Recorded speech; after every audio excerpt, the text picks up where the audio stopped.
पुराने समय की बात है। एक लोहार अपनी दुकान में बैठा लोहा पीटकर अपना काम कर रहा था। तभी उसकी दुकान के सामने से एक महात्मा और उसके शिष्य गुजरे। दिन ढल चुका था। रात होने में कुछ ही देर थी। महात्मा लोहार की दुकान में गए और कहा कि क्या आज रात के लिए हमारे यहां रहने की व्यवस्था हो सकती है। लोहार हाथ जोड़ बोला, महाराज, यह भी कोई पूछने की बात है। आप जैसे महात्माओं को शरण देने और मेहमान नवाजी का मौका तो बहुत ही किस्मत से मिलता है। लोहार ने महात्मा जी और उनके शिष्यों की ठहरने की पूरी व्यवस्था की। उनकी अच्छे से मेहमान नवाजी की ओर बढ़िया भोजन करवाया। महात्मा जी लोहार की मेहमान नवाजी से बहुत खुश हुए। सुबह हुई तो महात्मा अपने शिष्यों के साथ चलने की तैयारी कर लोहार के पास आए। बोले, तुम्हारी मेहमान नवाजी से मैं बहुत खुश हूं। मांगो कोई 3 वरदान, जो भी तुम्हें चाहिए हो। यह बात सुनकर लोहार खुश हो जाता है। थोड़ी देर सोच विचार कर कहता है, आज मुझे पूरे 100 वर्ष की आयु प्रदान करें। महात्मा कहता है कि यह लो हो गया, अब तुम 100 वर्ष तक जिंदा रहोगे। अब अपनी दूसरी इच्छा बताओ।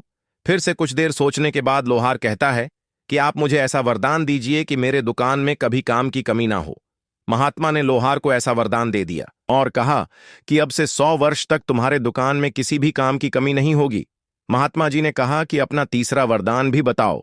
कुछ सोचने के बाद भी लोहार की कुछ समझ में नहीं आया तो वह वहां रखी एक कुर्सी की तरफ इशारा करते हुए बोला, जो भी इस कुर्सी पर बैठे वह मेरी मर्जी के बिना ना उठ पाए। महात्मा जी ने तीसरा वरदान देते हुए कहा, आज के बाद जो भी इस कुर्सी पर बैठेगा वह तुम्हारी मर्जी के बगैर उठ नहीं पाएगा। और महात्मा जी अपने शिष्यों के साथ चले गए। लोहार की जिंदगी अब बड़ी खुशी से चलने लगी। उसके पास किसी प्रकार के कोई काम की कमी नहीं थी।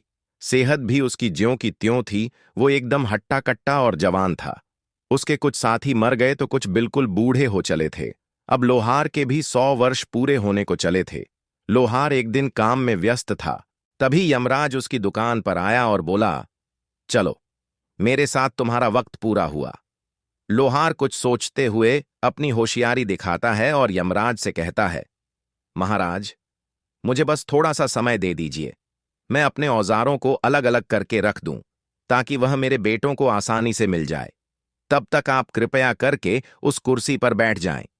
लोहार उसी कुर्सी की ओर इशारा करता है और फिर से कहता है, मुझे बस 2 मिनट का समय दीजिए। मैं अपना काम पूरा कर लेता हूं, फिर मैं आपके साथ चलने के लिए तैयार रहूंगा।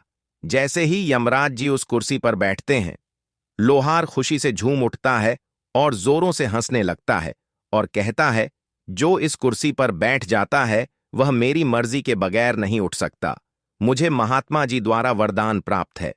अपने अमर होने की खुशी में वह घर की ओर रवाना हो जाता है ताकि इस इतने बड़े खुशी के मौके पर जश्न मनाया जाए। घर जाकर पापी लोहार पकवान बनाने के लिए मुर्गे को पकड़कर उसकी गर्दन धड़ से अलग कर देता है। पर यह क्या, मुर्गे की गर्दन फिर से जुड़ जाती है?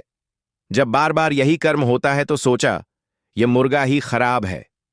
इतना बड़ा खुशी का मौका है, क्यों ना सीधा बकरा ही काटा जाए। यह सोचकर पापी लोहार बकरे की गर्दन काटता है, पर मरे हुए बकरे की गर्दन भी मुर्गे की तरह फिर से जुड़ जाती है। वह जिंदा हो जाता है और वहां से भाग जाता है। लोहार की हैरानी की कोई सीमा नहीं थी। कुछ सोचता है और फिर एकदम से अपना सिर पकड़कर बैठ जाता है। यमराज को तो मैंने कैद करके कुर्सी पर बिठा रखा है, फिर कैसे किसी की मृत्यु संभव है? सोचता है कि इस दुनिया में अब किसी की मृत्यु हो, यह नामुमकिन है। सोचा, कोई बात नहीं, बकरा ना सही, दाल चावल खाकर ही गुजारा कर लूंगा। कम से कम जिंदा तो रहूंगा, मृत्यु का कष्ट तो नहीं उठाना पड़ेगा। अब वह दाल चावल और अन्य प्राकृतिक चीजें खाकर जीवन जीने लगा। ऐसे ही समय बीतता गया। यमराज जी को उस कुर्सी पर बैठे करीब 1 साल हो गया। पूरी दुनिया में तबाही का मंजर था। किसी की भी मृत्यु में न होने के कारण आसमान पूरी तरह से मच्छर मक्खियों से काला पड़ गया था। खेतों में होने वाली पैदावार को भी कीट पतंगे और अन्य जंगली जानवर चट कर गए। पृथ्वी पर बड़े बड़े जहरीले सांप पैदा हो गए। भूख से परेशान मांसाहारी जीव शेर चीते जंगलों से निकलकर शहरों में घुस गए और लोगों को नुकसान पहुंचाने लगे। अब मर तो कोई रहा नहीं था, कोई भूख से तो कोई दर्द से तड़प रहा था। पूरी पृथ्वी पर त्राही त्राही मच गई। अब लोहार को भी अपनी करनी पर बहुत पछतावा होता है। खुद से कहता है, मैंने अपने स्वार्थ में यमराज को उस कुर्सी पर बैठा दिया जिससे पूरी दुनिया तहस नहस हो गई। इस जिंदगी से अच्छा तो मैं मृत्यु का कष्ट ही सह लेता गया। भागा भागा खुद को कोसता हुआ अपनी दुकान पर और यमराज को आजाद कर दिया। यमराज ने आजाद होते ही पूरे गुस्से में लोहार को पकड़ा और ऊपर लेकर चला गया। कुछ ही समय बाद धीरे धीरे पूरी दुनिया में मृत्यु होने लगी और धीरे धीरे सब सामान्य होता चला गया। निष्कर्ष, किसी भी रूप में स्वार्थ और व्यक्तिगत लाभ की इच्छा, चाहे वह अमृता ही क्यों ना हो, पूरे समाज और प्रकृति पर विपरीत प्रभाव डाल सकती है। सही मार्ग पर चलते हुए हमें प्रकृति और जीवन के नियमों का सम्मान करना चाहिए और स्वार्थ के बजाय व्यापक कल्याण के बारे में सोचना चाहिए। अंततः सच्ची शांति और संतुलन वही है जो संसार के प्राकृतिक नियमों के साथ सामंजस्य में रहते हुए प्राप्त की जा सकती है, ना कि उन्हें तोड़ने से।